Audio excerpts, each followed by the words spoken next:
It's to be on the Olympia stage, first call out and be able to run to the money of all the top three guys. When the time is right, the time is right. That's what When I'm is feeling. time? Right now, I think my destiny right now is 212. That's all I'm focusing on. I want a certain amount of, winnings in the 212 before I feel good about going to the Open.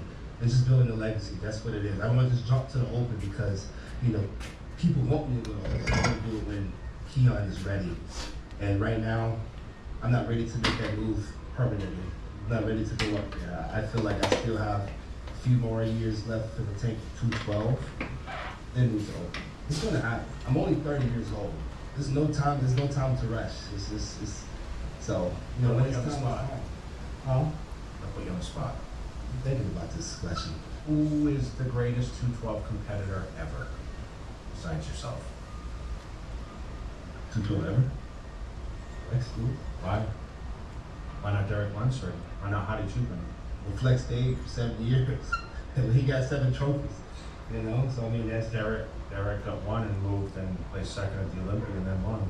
Yeah, but it doesn't really make you the best, the best 212 ever because you didn't stay. I want to stay at 212.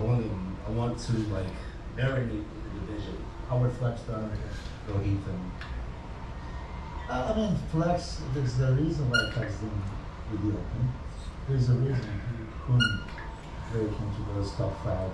I honestly sincerely think so. I love Flex, but let's put it this way. You are winning, and you have a chance. People are talking. Samir Banor at one moment said, oh, that's the best bodybuilder, he should be at Open. Why didn't he make it? You don't make the move and you're not confident. What's so wise too at the end? Well, let's analyze this.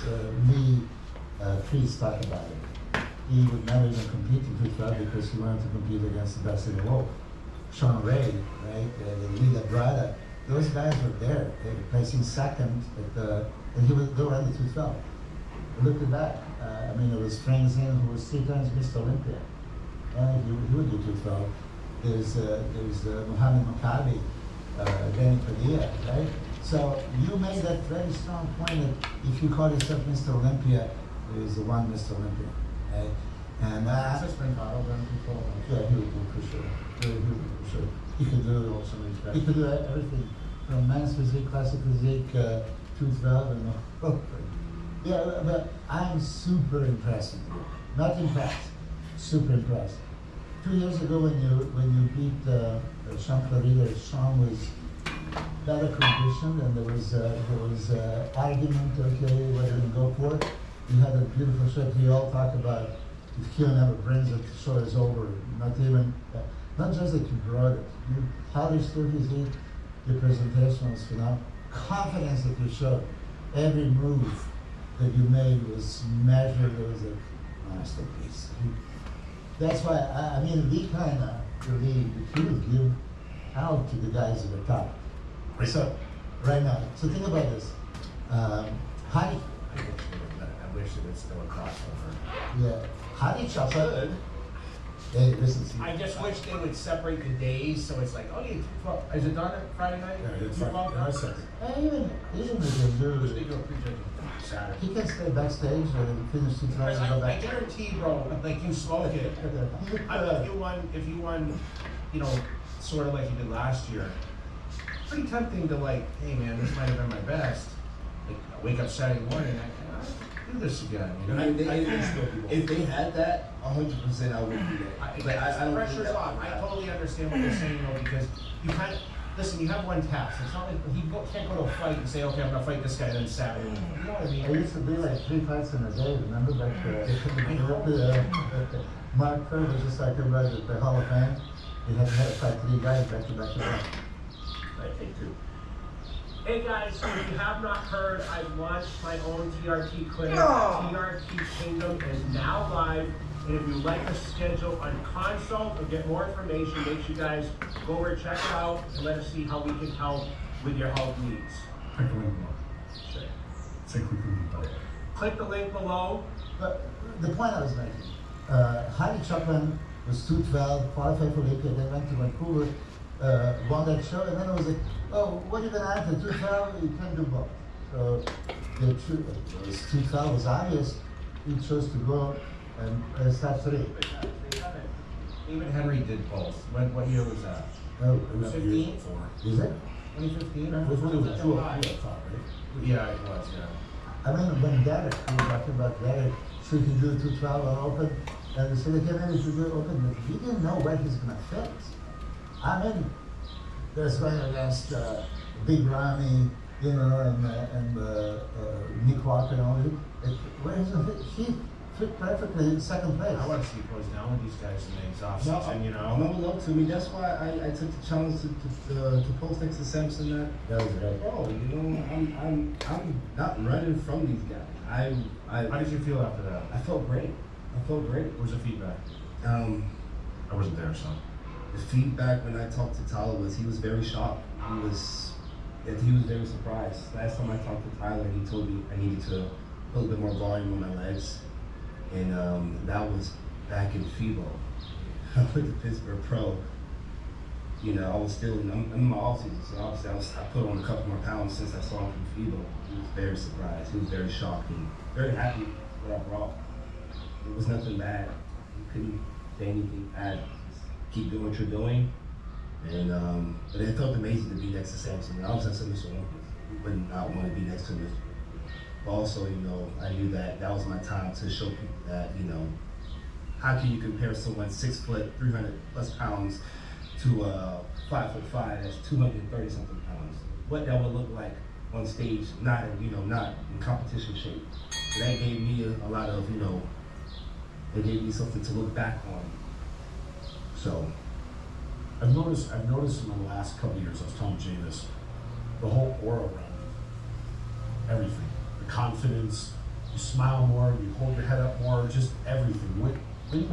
Was there something that happened that made you transition to this confident, just seems like everything's different around you? I mean, because I want to be the best ambassador in the sport. You know, I'm the champ now in 212, so you can't be a Mr. O in whatever division and not be confident.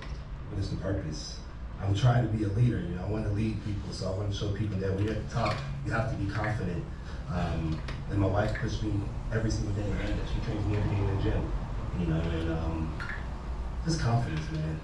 I love this shit so much, and I just want to keep winning. And when you get the taste of that winning, like winning something so prestige like that, your confidence goes up.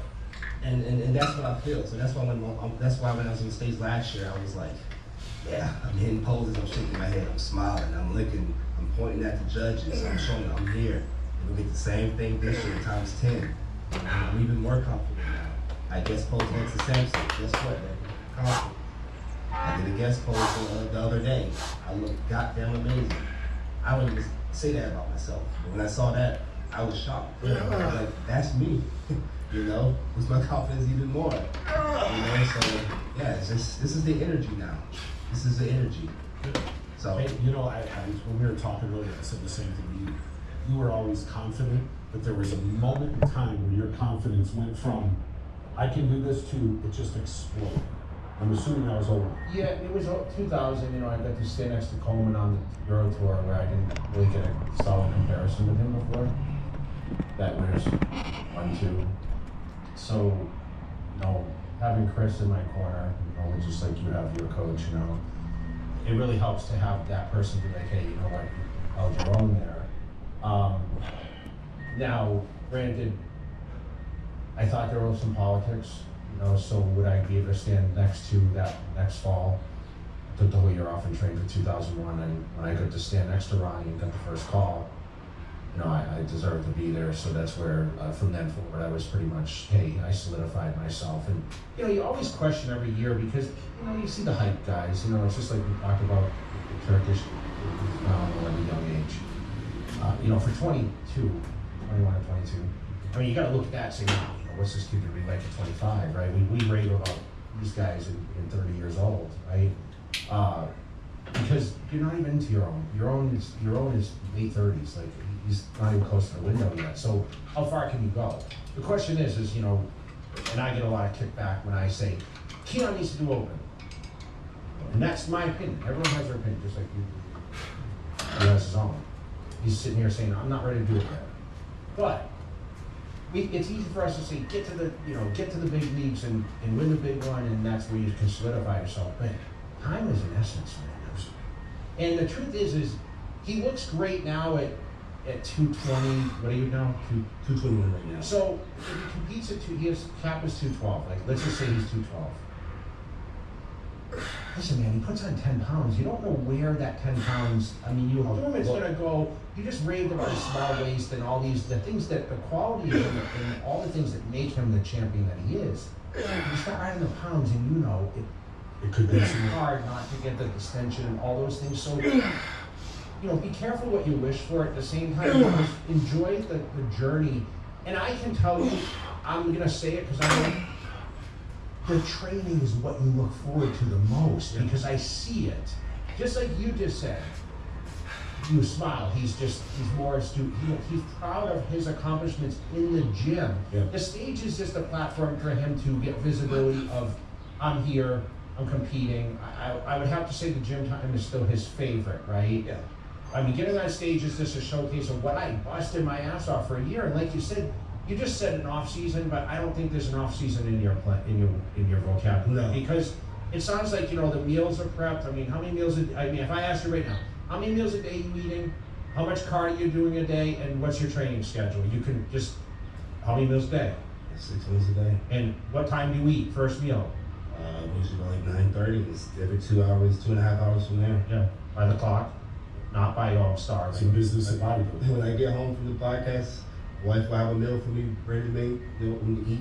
And days off, I'm sure, is business, but you're trying to actually take a day off and rest. It's recovery day, right? Yeah, it's recovery day. It's the staying. I call it active recovery day. Getting steps in, doing stuff around the house, and I'm hungry, so I like to be busy. So today a day you do no cardio whatsoever? No, I do cardio every day. Okay. Every day, even in I saw the garage this morning half open and shit. I saw it. Yeah, cardio every single day, man. Every single day. You believe in types of cardio at this point, or I believe in what now? like what type of cardio you do? I usually do treadmill incline, high incline, and then also in the off season, what I did was I did 30 minutes every day. And my wife had me doing 2 days of HIIT cardio, just like cardiovascular. High intensity. Really, yeah, just trying to condition the heart, keeping the blood pressure down, and So that is 30 seconds, 90 seconds, or 1 minute, 3 minutes? I think it was about like a minute all out on the spin bike, and then like 30, probably like a minute cool down. Now get up to like 15 minutes. That was like the cardio, my HIIT cardio for the week, and I would do it like once or twice a week. And all the other days was 30 minutes. Did you notice it leans your body down? 1,000%. I was in the best shape and condition in my off season ever. I see it a lot in the other competitors, but actually see it on myself. I thought it was pretty goddamn cool. So Chris put me on high intensity cardio. 20 minutes. But you're gonna do all out, go up and down, and I'm like, I hate that. Because they are hard, right? And you're a big dude.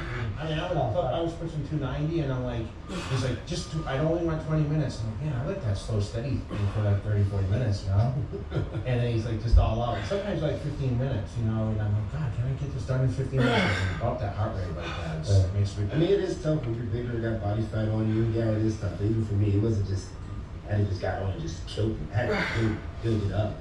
And, it was tough, but it works and it paid off. You feel good afterwards. I had a fun thing about a week ago. I got a text message from Tom Askelon. When those buddies talk about cardio, 1 hour, 2 hours, what do they mean? She said, Jay, Ronnie, the back in the day to do the slow, steady cardio. They're not the people who he does all kinds of stuff. If you do the cardio for a reason of burning body fat, you have to be targeted at 60%, 65 with maximum heart rate. When you go to fat, I mean, you burn not just as the fat, but also glucose as a fuel. Is going to get to this cardiovascular. Of course, body can burn you up quickly much. Fasted. Fasted cardio. Yeah, it's funny. But so you do 365 days a year cardio? I did cardio back in '97 once. How about you? I did like 3 days ago. 3 days ago, and it's on the step. Congratulations. Yeah, it's just a routine thing. That's part of the routine, so I have to do it. If I don't do cardio, I don't feel Yeah. accomplish. You feel guilty. I feel lazy. Yeah, so I just have to do cardio. Even we're traveling, and we have to wake up 5 in the morning to catch an 8 o'clock flight. When we're settling down in the Airbnb, we go straight to like Planet Fitness or whatever's close and do cardio still. Just got to get it. So you think that the body's responsive when you start your prep, you're leaning down, are you doing it, you triggering that with calories in, calories out kind of thing? Or like how has your diet shifted since the off season, since you stayed in such amazing shape? My diet is actually the same, just like off season, like the same food choices and like protein and carbs. Are you manipulating anything yet? Well, Patrick dropped the food. He dropped it down. It's just a small. Are you hungry? Yeah, I'm hungry. I mean, because this is the most food I ever ate this off season, for me. So I'm having it taper down, definitely makes me really fucking hungry. But yeah, like I said, same exact foods, like 250 grams of rice versus 400 grams of rice. You know what I mean? Cooked that. Yeah, so same thing. How about protein portions? Proteins usually like 250 grams of chicken, like per meal, stuff like something sitting around. Basic. Yeah. I don't even look at my meal plan. My wife has to meal plan 5% and she cooks all the food. I mean, pretty much, in a sense, always, I had for 15 years straight, same meals, you just manipulate the amounts. Drop here, drop that. I don't think it's necessary to when you get in prep, you have to change every single protein. I've seen that. I've been that client before where a coach gave me years ago, the food in the off season was completely different from prep. I think what's been working and works, just lower the food down. That's what I think. Makes sense. It's not rocket science. Have you been pressured by the business of bodybuilding at all this year, being with Olympian now for the second time? Pressure for business? Yeah, like traveling and having more demand. Yeah, definitely more people want to come in from right to go places, do courses and How stuff. do you decide what you do and don't do? Whatever makes sense. Whatever pays and what makes sense. My wife handles all that. So usually when they get an email, she knows whether it's worth it or not. She'll talk to me about it. We'll know agree yes or no. So all my travel is very, very, picked out, well planned. Where you got to go this year that you didn't get to go last year? I went to FIBO, a lot of places. FIBO, went to Mexico City. Some of the same other places. Go to Asia yet? To Korea. I go to Korea every year for my clothing brand Freedom. Okay. And then the brand Zero to Hero. I go there every single year. You like Asia? I love Asia. Yeah. That's like all the 212 bodybuilders are out there. They love 212 out there, so it's cool. Like the king out there, You know what I was thinking? He trained with his wife. We did, back in the movie. Saxon was. What's up with that? You don't want to disappoint your wife, because you can disappoint your training partner and avoid it, right? His wife. I know, but Yeah, it was that. That's legit. Yeah, that's what we did. Basically, we did. So, you've been training at different gyms. You're welcome everywhere. Yeah. Nickname Mr. Olympia. You're hanging your hat at Dragons. Is this your home base now? Yeah, that's pretty much the home base. It's kind of funny because every year we're kind of when I first moved here, I started at strength culture. Did that for a year. Then I went to Dragons for a year. Went back to strength culture. Now I'm back at Dragons. I probably gonna stay at Dragons. Is there a vibe that you're looking for, or is it you just get in the mood of? Because I would train at different gyms depending on my mood. I guess more so the vibe, if the gym is too compact when I'm training, over time I get annoyed. I just have to go somewhere else. But that's why I'm kind of really back at Dragons, just because it just has more space. I can move around more. I'm still busy. It is what it is. It's a tourist trap. Dragons is a tourist trap. A lot of day passes that come in, which I don't mind, but at least I have space to move around and do what I have to do. I know you go to that new gym on New Tech. I went there when it was building it, but not You're gonna train there? equipment. Well, this It's is far. It's in Henderson. It's kind of opposite from the You speak Gold's Gym. But It was Gold's Gym. that was really? Gold's Gym Houston, yeah. Hmm. I was filmed there a bunch of times like the last few years. where New Tech is at now? You didn't allow it. You didn't allow it. Yeah, I haven't been in there since they put equipment in there, but I saw some pictures. I saw Regan train. I saw you in there doing some poses, pictures, and yeah, it looks like it reminds me kind of like Pure Muscle a little bit in Canada. It's giving me that type of vibe. All black. Let me ask you a question. Does Flex give you advice or inspiration towards your goals? All the time. All the time. It's hard for me to catch him because usually when I'm training, he's off the hook.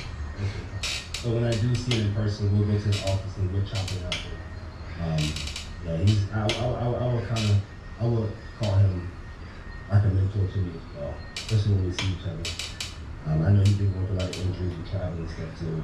You know, it's hard to catch him lately. But, in the past, he definitely gave me really good advice. And yeah, so I really appreciate when he do talk to me and stuff. I send him my check-ins as well. Talk to him about my guest posts. It's hard for me to pick him up. I mean, I did. I analyze everything. It's masterful. Transitions, how he goes about, sequence of the pose he chooses, aesthetics. I mean, it keeps the pose long enough. Because what pisses me off, many people, when they try to do some dramatic thing, they have too much movement and very little posing. Like in the hands and stuff? Yeah, I mean, it's disturbing. That's what makes you, You know. Did you hear his critique on the posing? No, what I was saying, I would just want routines to be valued much more, but it's still physique that is being judged. We have to be careful with this because we were referring to the open class, not everyone's like jumping on now. It's classic physique and I feel like why are all these guys paying much more attention to routines than the open class? Too tall judged? No, but they're Yeah, for routines. Posing on. Then why do they put so much effort? they're true to it, you know. I mean, look at classic. Yeah, kind of. all the classic guys that are doing. No, but it's classic about it is the way they pose, present about it, so they do many classical poses. Keon does a lot of classical poses, which is beautiful, but yeah. But he goes change the levels up and down, you know, the kneeling and lunging and all this stuff. It's effort. Yeah. 8 mandatories and 20 other than mandatories poses that look even better than mandatories. So I take my hat off to you. But it's just like how you go about it, that confidence when you bring the, ass back and then fibers go about and glutes, and then your quads out, in and out, in and out, in and out, and then squeeze it. Ha! That's mastery. Do you practice this every day? I do. So usually when I do, after I do my cardio, I always go upstairs. I'll set the tripod up. Yeah, and I just run through rounds. So I have I take check-ins every other day, but I pose every day. I'll just set my camera up and I'll do like a 3-minute rounds for like about 5 times. So 3-minute rounds is usually like all my quarter turns and the mandatories. They usually take about 3 minutes because I'm holding them for a certain amount of seconds. I'll go back to the camera, see what I need to work on, get my breath, do what I want to do. That's usually how I practice my posing. As far as routine goes, I don't do choreographed routines. Everything I do is freestyle, but since I practice posing so much, I know what poses look good on my physique. So you improvise. Yeah, and so like, this guest pose coming up, I tried a couple of different poses I've never done, but I use guest poses to practice that for the Olympia. So if I like it, I'll do it for Olympia. If I don't do it for Olympia. See what I'm saying? So guest posing for me is like practicing leading up to the Olympia. And usually when I do my routines, I don't look in the mirror. I'll just have full clothes on. I'll like go in my garage or upstairs in my room, and I'll just freestyle pose through songs that I know the lyrics to, because when you know the lyrics to a song, that's when you flow the best too. Sean Ray told me. And that's why the song that I pose to in a guest pose, whenever we show it up, you'll see me singing it as I'm moving, as I'm posing to. And that's how I just feel it. Yeah, you have to feel it. You have to feel it. I mean, when you know all the words, you know the beat. Why is it so difficult for older, particularly endurance athletes, to know how hard to train? That's a really key question. And one we will answer in this video. Whether you're cycling, running, rowing or doing gym work, how hard should an older athlete train not to damage their heart? It also applies to climbers like Dr. Peter Clarkson. He's an NHS cardiologist in the Scottish Highlands. He sees folk like us when things go wrong. He'll also explain who's at greatest risk of sudden, serious cardiac events. You do not want to meet him professionally, so you better watch this. Let's be clear, fitness for health is not just cardiovascular. It's functional strength, mobility, balance, and it's body morphology. Not just how much fat you're carrying, but what your bone density is. That, you know, are you doing weight-bearing exercise is important. I love cycling. I've done lots of cycling. If that's your sole form of exercise, you're going to find it difficult to move through a wide range of motion. It doesn't protect your bone density to the same extent because you're probably not weight-bearing. That's why this is part of a comprehensive ongoing series looking at different aspects of health for older athletes. As individuals, we have unique issues, so please check with your doctor before exercise. This is not medical advice for you, and Dr. Clarkson cannot answer individual specific follow-up questions. That's the disclaimer done.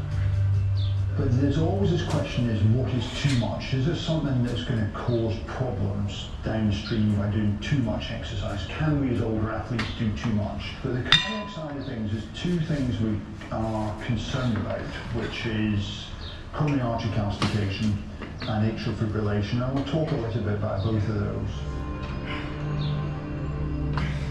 In 2023, a study of about 300 50 to 60-year-old athletes took part in the Mark II study. That's measuring athletes' risk of cardiac events. And more research will take place over the next decade. Endurance athletes are more prone to getting coronary artery calcification.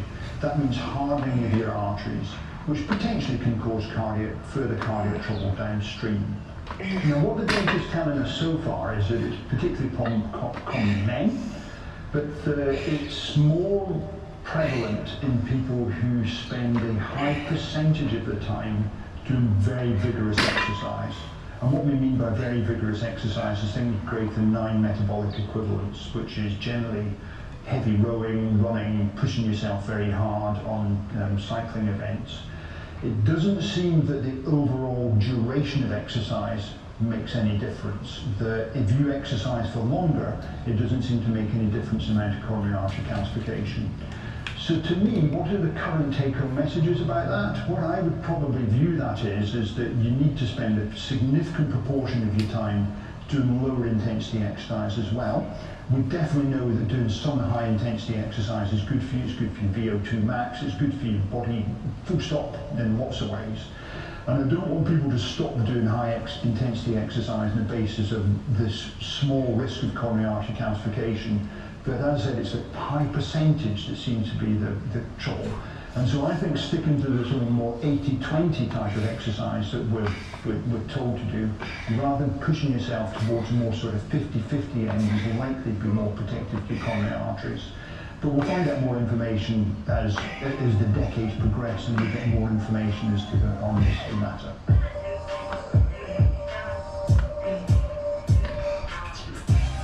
80-20 training is explored in this video, number 7 in the series. It means that 80% of your training should be done at an intensity where you could hold a conversation but may struggle to get out the last few words. Do intensity, but limit it to around 20%. And this might impact your turbo training, especially in winter. Hard intervals on Zwift or another platform are more interesting than long, steady rides, and they feel like proper training, but they are harder to recover from. And if such intensity is more than 20% of your training, you could be storing up a problem. There's no easy way to check. No, unfortunately there's not. The studies on this are all based on CT scans of your heart. And the CT scans, I wouldn't recommend people